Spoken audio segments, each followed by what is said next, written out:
গাজা থেকে ফিলিস্তিনিদের উচ্ছেদ করার ষড়যন্ত্র ইসরায়েলের জন্য রেড লাইট, যেটি অতিক্রম না করতে নেতানিয়াহুকে হুঁশিয়ারি দিয়েছে প্রতিবেশী মিশর। সিএনএনকে দেয়া সাক্ষাৎকারে দেশটির পররাষ্ট্রমন্ত্রী জানান, সব চ্যানেলেই চেষ্টা চালাচ্ছে মিশর।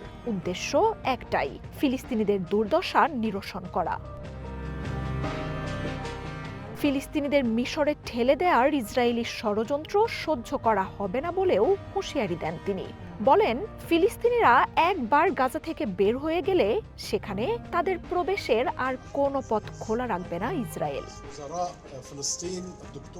প্রায় 2 বছরের যুদ্ধে গাজার প্রায় 20 লাখ মানুষই উদ্বাস্তু। ইসরায়েলের অব্যাহত হামলায় গাজার এক প্রান্ত থেকে আরেক প্রান্তে ছুটে বেড়াচ্ছেন তারা। খোলা জায়গা, শরণার্থী শিবির, এমনকি রাস্তার পাশে আশ্রয় নেওয়া ফিলিস্তিনিদের উপর চলছে বিমান ও ড্রোন হামলা। যুদ্ধ নিয়ে কোনো সুনির্দিষ্ট পরিকল্পনা দেননি নেতানিয়াহু।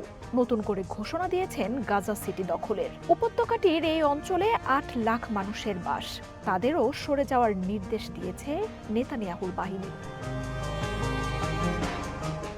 ফিলিস্তিনিদের নিজ মাতৃভূমি থেকে উচ্ছেদে সব রকমের চেষ্টা চালাচ্ছে ইসরায়েল। ট্রাম্পের সমর্থনে গাজার বাসিন্দাদের তৃতীয় কোনো দেশে স্থানান্তরের ষড়যন্ত্র করছেন নেতানিয়াহু।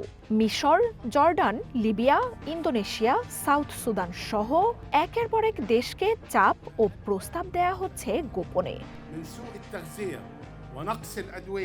গাজাকে জল, স্থল আর আকাশপথে অবরুদ্ধ করে রেখেছে ইসরায়েলি বাহিনী। বিশ্বের সাথে অঞ্চলটির যোগাযোগের একমাত্র সংযোগ মিশর সীমান্ত।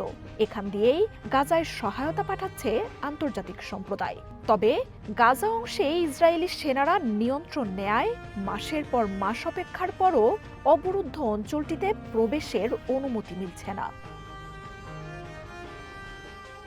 শুরু থেকেই নেতানিয়াহুর উদ্দেশ্যই ছিল গাজার দখল নেয়া, এমনটাই বলছেন বিশ্লেষকরা।